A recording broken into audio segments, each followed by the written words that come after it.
Right, and welcome back to Slasher and the Final Girls, where we go through some of your favorite, maybe not so favorite horror shows, movies, podcasts, books, and everything that you consumed all in the month of March.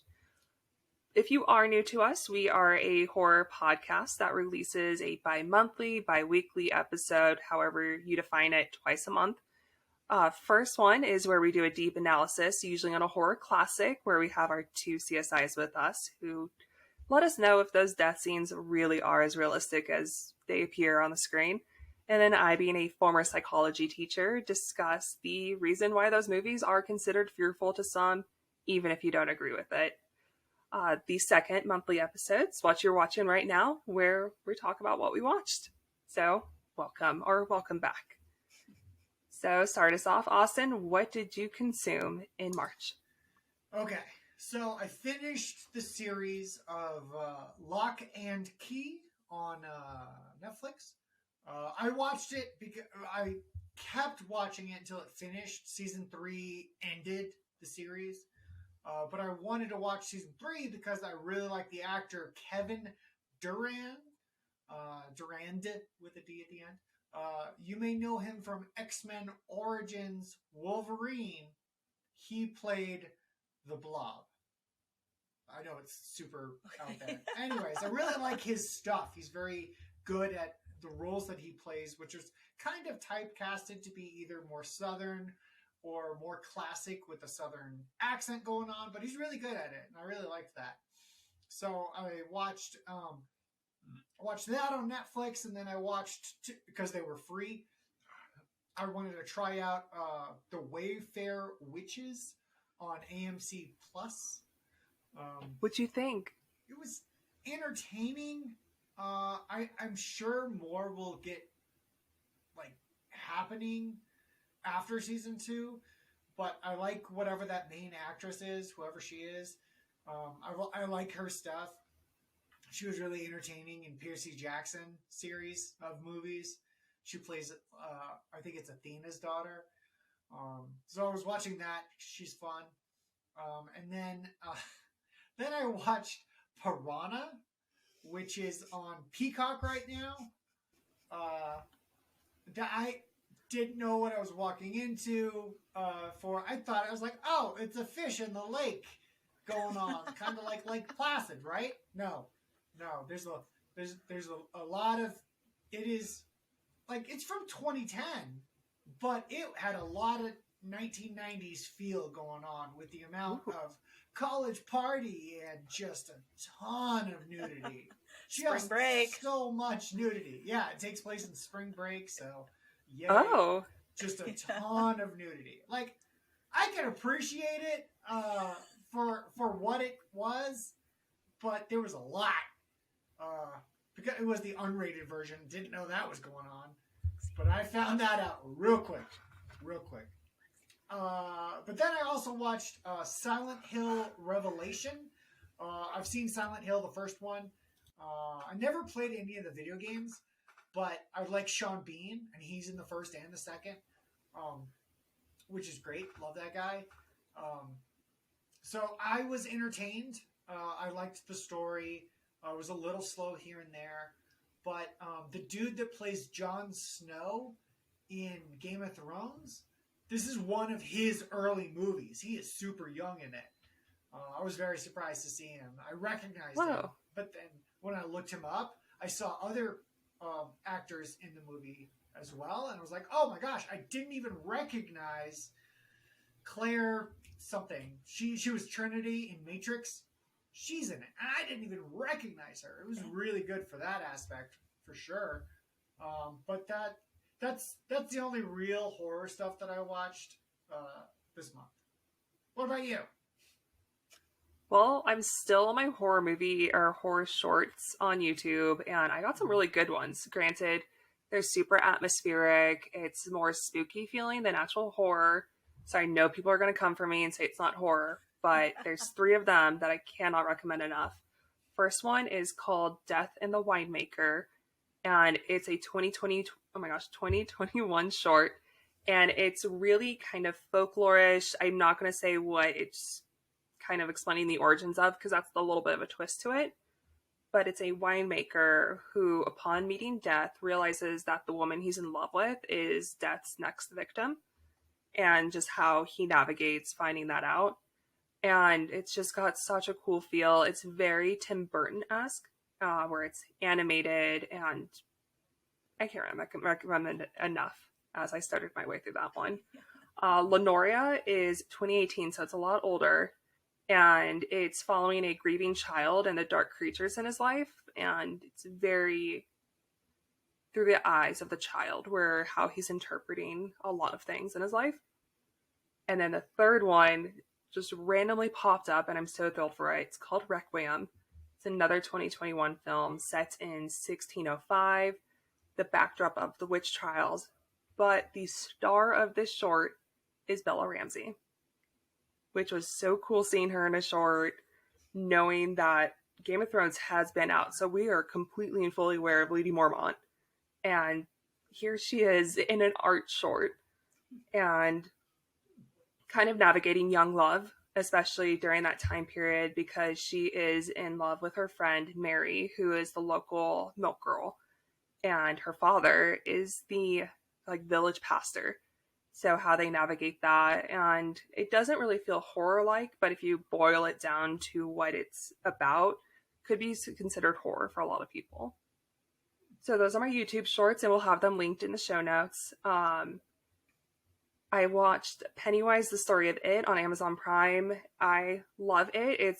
That's actually my favorite Stephen King movie. Have not read the book. I will get to it eventually. I'm just not ready for that scene. And if you've read the book, you know exactly which scene I'm talking about. Just have not mentally prepared for that. But it was really cool to see how that film was made, why they did the TV miniseries, and also I got to see Tim Curry talk about being Pennywise, which was the coolest thing. Classic. Tim Curry. When he started breaking down a lot of the horror roles he's in, I was like, I think I just like Tim Curry horror. Yeah. A new subgenre. I was like, okay, so it's just Tim Curry. He's a king. I love that man. I hope he's a good person. If anyone tells me something different, please don't. It's just, do not ruin it for me. I'm not ready to know. He's a great person. Everything I've read, he's a great person. I mean, you can't do some of the roles that he's done without being a good person in general. Because he's just done such great stuff. That's what I'm thinking, but then I also know there's been some great people that someone comes forward with. I'm like, just please don't ruin it for me. Do not break the glass. The final film I was able to watch this month was on Shudder. Shudder, I'm coming back to you. It's The Boys from County Hell, and it's set in Ireland. Dear God. And you follow a group of friends and family who are living that small town struggle, and one of the friends in particular can't afford simple things like a drink at the bar. And a couple approaches them asking for a tour because Bram Stoker had lived in that town for quite some time, and they want to take a little Bram Stoker tour, and they take them on the tour, pull some pranks on them, and unintentionally awaken an ancient vampire that lives there. And super fun horror comedy. And it was a really cool, fresh take on the vampire mythology. We've all seen the different vampire mythologies, and it kind of gave a really cool twist that I wasn't anticipating.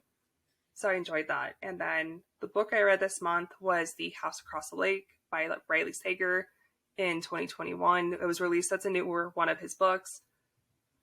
I'm starting to tire myself out on his writing style. He's starting to follow a pattern. I love his story writing. It took me, I'm going to say, half the book to get into it. But once I got past the first half, it was awesome. Really enjoyable. You guys have to get through the first half. That's a lot to get through. A whole half. Right? How many pages is that? Yeah, how many pages are we talking here? I think it got finally page 150, but at this point I've read all of his books. And so it was the pattern that kind of was okay, another female with a drinking problem who's kind of navigating some tumultuous moment in her life. And he's done that in a lot of his books. So I was kind of taking a while to be okay, is she going to be the unreliable narrator again? What's going to be happening? So, but it was different. There was something different that I'm not going to give away. but that started to kind of be like, okay, there we go. Cool. Yeah. I love your book Nikki, what'd you recommendations. watch? They're my favorite. So we should start a book club. I know, right? It might be on the list. So I didn't watch a ton this month. I'm moving, so that takes up a lot of my life at this point in time. But what I did watch, I watched Scream 6, which we'll get back to in a minute here. I watched this show and I was really excited for it when I saw the trailer on Paramount Plus called Wolfpack, because it has Sarah Michelle Gellar in it. And obviously she's, one of our Scream queens, obviously. Yeah. So, and Buffy. she plays a arson investigator in it, which I thought was awesome. That's very like adjacent to forensics. So when we work an arson scene, we show up and we work kind of in tandem with an arson investigator. Pretty much like they run the show and we follow them and we take the pictures that they take. And, they're the ones that are that. Yeah, they're the ones that are the expertise in arson. So I thought I was going to love this show, but it was boring. It's very it has kind of a weird premise.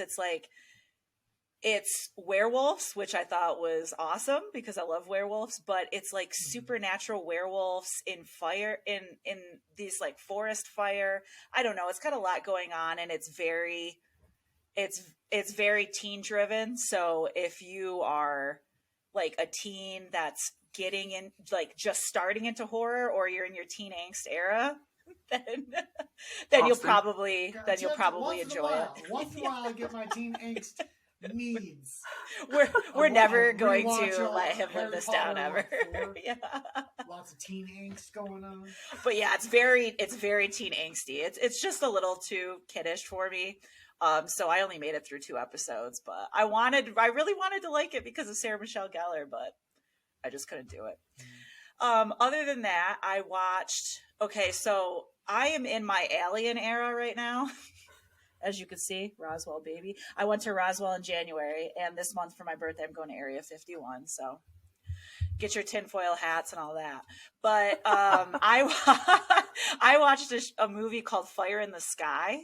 So I'm trying to watch a bunch of Alien movies that aren't just Alien itself.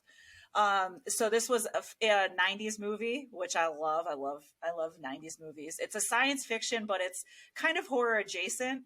And especially because the scene with the aliens is very disturbing. So I would definitely say that it has some horror elements to it. But it was based on a real event that supposedly happened in 1975 in Arizona, when this guy named Travis Walton, he's experienced an alien abduction. So it goes through that, and it's pretty slow, man, to tell you the truth. And it's kind of long. Like anything past an hour and a half, I'm kind of like, all right, let's go. Like an hour and a half is kind of my limit. But there's a really the abduction scene is really badass. It's got really cool cinematography and lighting and stuff. And very unsettling, disturbing scene towards the end where he's like having a flashback of what happened to him. I'm kind of like, oh God.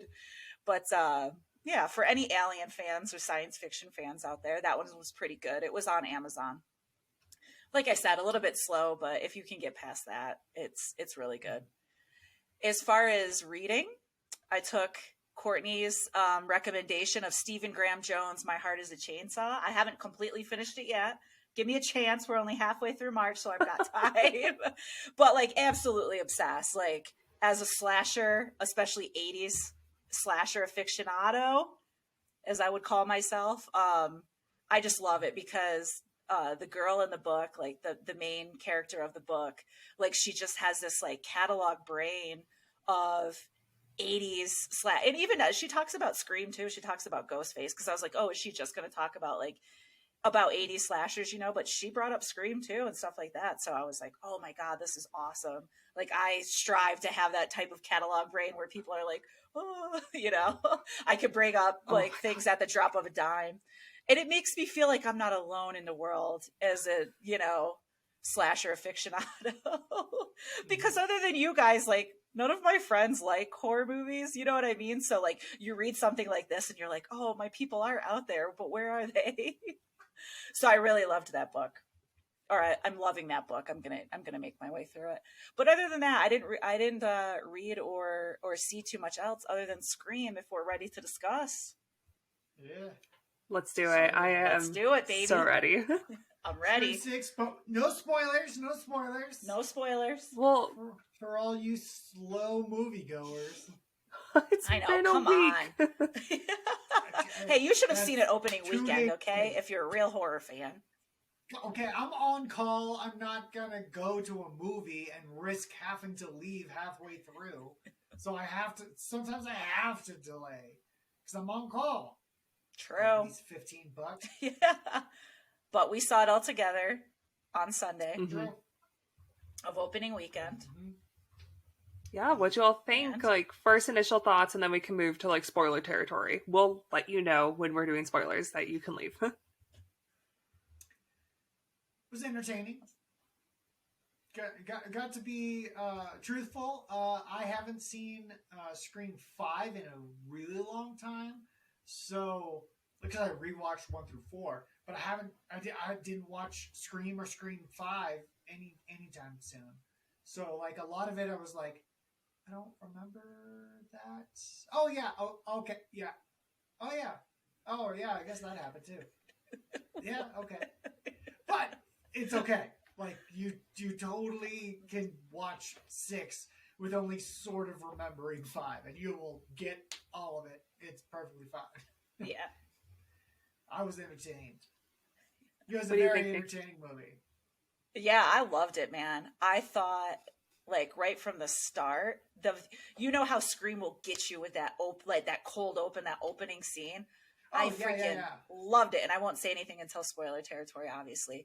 But I freaking loved it. Apparently, there was an Ice Nine Kills reference in there, which now I'm like, which I didn't catch, and I'm upset at myself for not catching. But now I'm like, oh, I got to go back this weekend and watch it again just so I could see it. But like right from the beginning, I feel like it was one of the most, if not the most, I feel like tension filled of the franchise. Like I found myself like literally like, you know, when you like tense up like this, like I found myself literally in my seat, like tensing up at certain scenes, which is a lot for me. And I just don't remember that from any like recent movie. So like this was just very like, oh God, what's gonna happen or whatever. I loved it, dude. Like the old characters always have a spot in my heart, like nostalgia, but I love the new characters, minus Sam. I'm not gonna lie. You can hate me if you want to. I find her very annoying and like hoping that she dies. I'm like, come on. I know I'm gonna get dragged for that one. That's fine. But my favorite is Mindy. I freaking love her. I love Mindy when she has her little she goes off on her like monologues about like who's the killer and why, and you know, like just being just like Randy was. I love that. I love that so much. Oh, and I met just Jamie, like Jay Daniels. Yeah, exactly. And I met Jamie Kennedy, who played Randy in Scream, at a horror show, and I asked them flat out. I was like, "Oh, like, this was before Scream 6 came out. This was in like February," and I was like, "Oh, like, do you like your niece and nephew in the movie?" And he started laughing. He's like, "Oh, I love it. Did you know that there's a Scream 6 coming out?" And I'm like, "Yeah, obviously." Come on. And I was like, I was so upset when they killed you off in Scream 2. He was like, "Yeah, actually, I just talked about that on my podcast." So apparently he has a podcast I need to listen to, but yeah, just loved it, man. I just loved it. It was so awesome. It was so good. I just love it when horror franchises like recognize that it's the fans that make it the franchise, and they don't do something too wild and crazy that wouldn't happen, kind of like we saw in Halloween Ends. And I loved it, and I think they understand how much fans love Easter eggs, and they just did nothing but Easter eggs throughout the entire thing. And yeah, I think I annoyed Scott by keeping like grabbing his arm, and he's like, I'm watching it. I see it too. And I was like, no, but like, do you see? And he's like, we are watching the same screen, woman. Like, I can see it. Thank you. I know. It was another. Austin was getting excited during the subway scene, and I was like, "What are you excited about?" Like, I couldn't hear what he was yelling. I was like, "What are you?" Oh my talking god, about?" the subway scene. Yeah. Subway scene was good. I loved all the other characters that were there in the subway. Well, the other horror characters, like you got a peek of like a guy dressed up as like from Children of the Corn. Yeah, that was there awesome. were a ton of references. Yeah, the bride from Ready or Not. You see her little bandolier. She's moving. Babadook. Yeah, that was like not that was awesome. Everything in the subway was specifically horror. Some of it was like kids animation. I'm like, what? I wasn't noticing that. Happening? It was great. I was just sticking with my horror stuff. I was like, oh my god. Well, I'm a juvenile, so I noticed the kid stuff. You just recently went through your teen angst phase. I did. I just went through my teen angst. We'll see how it goes from there. Well, I'm excited for Batman. Yeah. All right, y'all. If you want to stick around for spoilers, here are our thoughts on the spoilers. Like, please hang out with us. If you haven't watched it and you want to stay spoiler free, like, now's your chance to go. Please do not say that you were not warned. I understand this is coming out pretty early. This is your warning. Goodbye. We will see you next time. Goodbye. See ya. All right. Now we're in spoiler territory. Again, final warning. I'm going to say who did it. Warning. What did you think of the family trio? I loved it. It was good. I thought it was good with the officer playing the super sad dad. I thought it was really good. But they showed early on that the boy was going to be the killer, like, because they kept focusing on him during that talk with what's her face. Wait, why am I the killer? Yeah. Oh, Mindy, when Mindy would go on her rants. Yeah, Mindy. Yeah, it was just keep focusing on him and how there's no way he could be the killer. Oh, okay, he's the killer. Cool. Moving on. I remember I didn't see the redhead being one of the killers. So they brought that back of faking your death with corn syrup and whatnot. Like, but they didn't show a whole lot about that. Which is like a kickback to freaking 1, where they killed themselves and they're actually the killer. Yeah. Like, I was like, oh, they threw that back. Why not? Yeah, I think in the quad scene where they're all together talking about who's the killer or like who could be the killer, and the roommate walks up, and I do not know, I'm spacing on his name. I'm so sorry. I'll Google in a second. But I remember kind of leaning over to Scott being like, he looks just like Richie. And Scott's like, yeah, that was a weird casting call.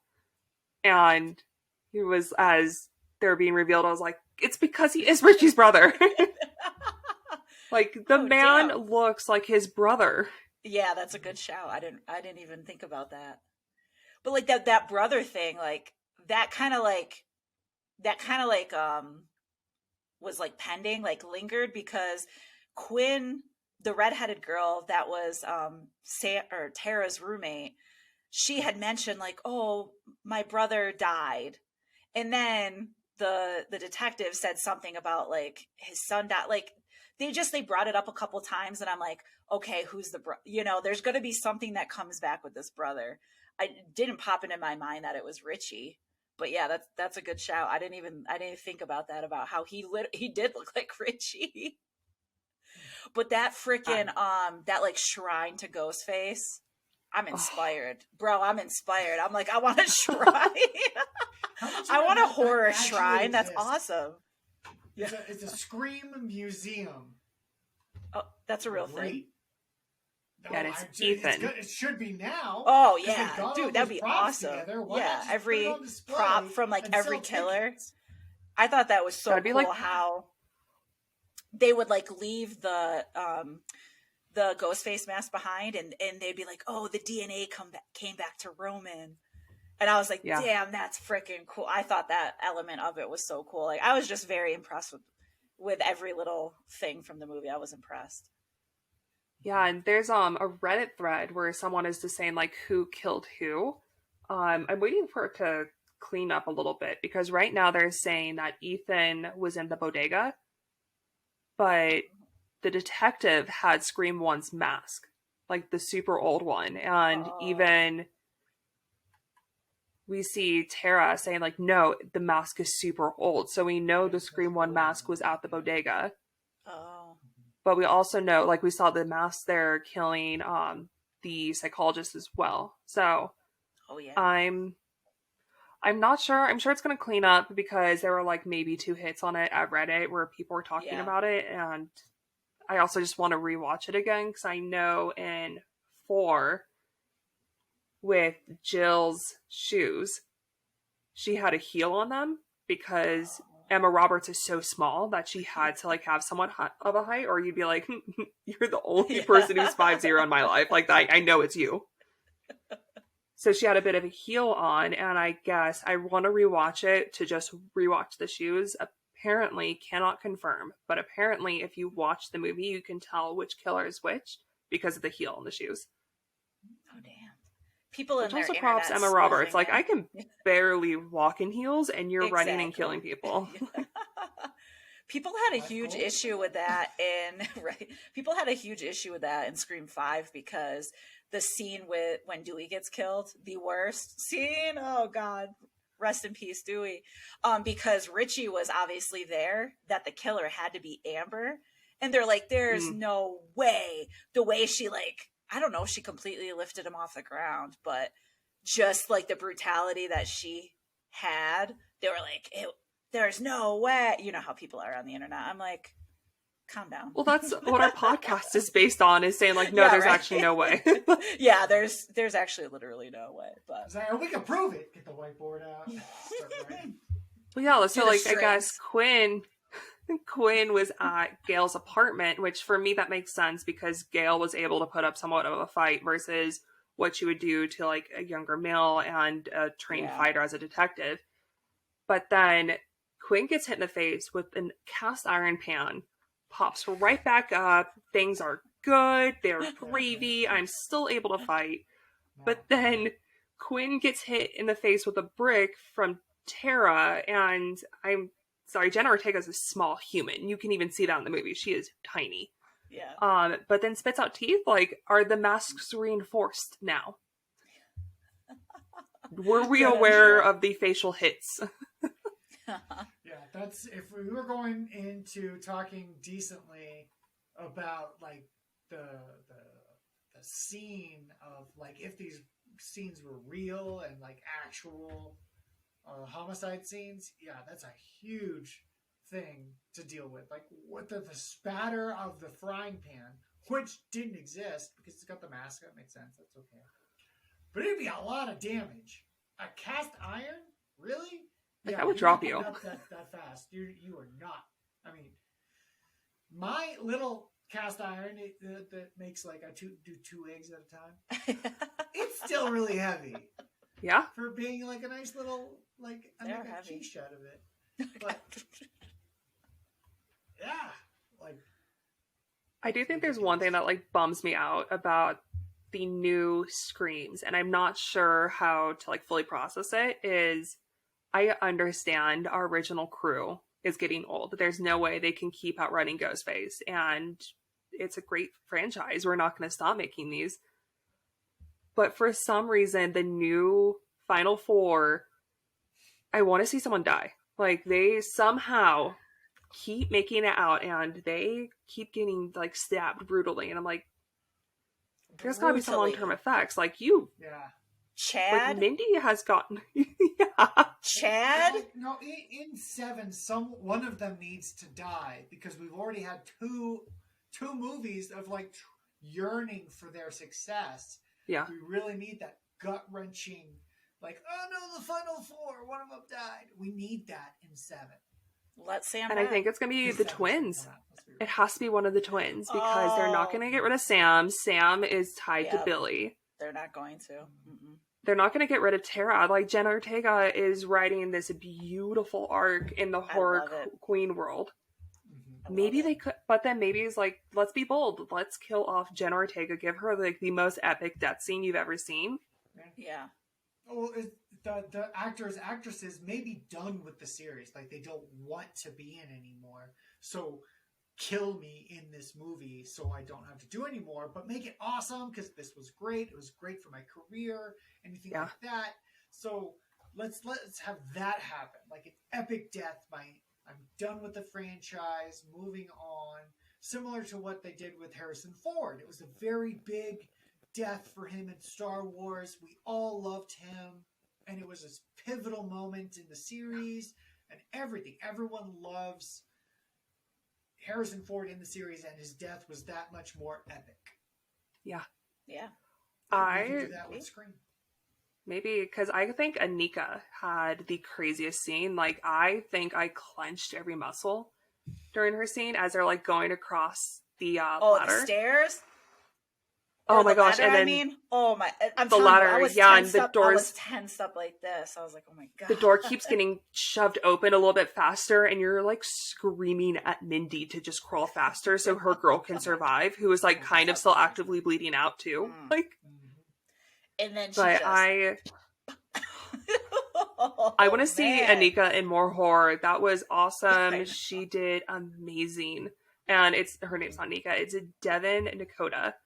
And Devin, lovely. Oh my gosh, girl, where'd you come from? Yeah, she was legit. And can we talk about the guy across the hall or whatever it was? The hot guy. Cute boy, or where they kept calling him. They just kept calling him like cute guy across the alley or whatever the hell they call him. Danny's his name. Yeah. He started playing a pivotal role, man, especially in the ladder scene.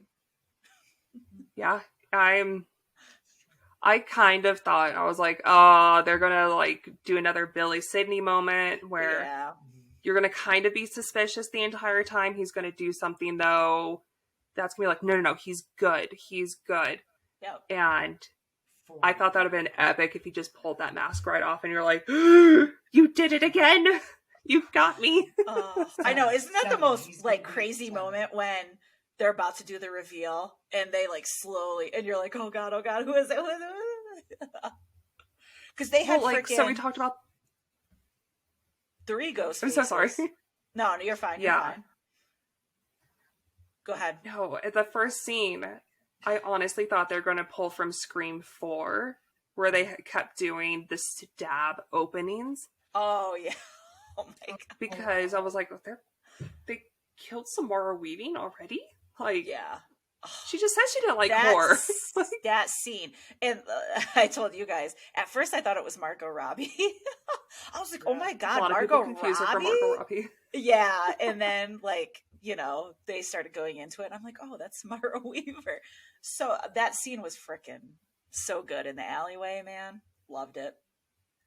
Yeah, I loved it. The fact that on the phone, he was like, so you're a horror teacher and yet you're here in the alley all by yourself. I loved that. And can I all just of us were thinking that, though. We're like... Yeah. Is that a thing to have a college course on slashers? Because where the hell was this when I was in college? Because she was a slashers... She was a literal slashers professor. I'm like, where the heck was this? You are getting your master's. I know. I'm going to start looking it up. Is there anything? Now. Oh, yeah, dude. It's not fair. It's not fair. College. Like, there's a college that does comic books as a major, or beerology, whatever it is. Like, I can't go to It's not these? fair. It's not fair. Yeah. What kind of CSI would I be if I went to those courses? The best. It's okay. I really want to get my master's in the psychology of fear. And so far, can't find any specific degree on that. So if y'all stuck around and you know how to get a degree in psychology of fear, please let me know, because hit up our girl. Yeah. We can look into the Scarecrow from Batman, see what his schooling is. I'm sure that's going to be as realistic as I need it to be. So very realistic. All right, y'all. Do let us know if you watched anything in March that we missed, that you'd love us to talk about, or I know a few of you are really interested in some of our book recommendations. Let us know if you read anything from them. We will be releasing a book club probably around June, July, so stay posted, where it's only horror and thriller books. And yeah, it's been lovely. See y'all next month. Peace. See you next month.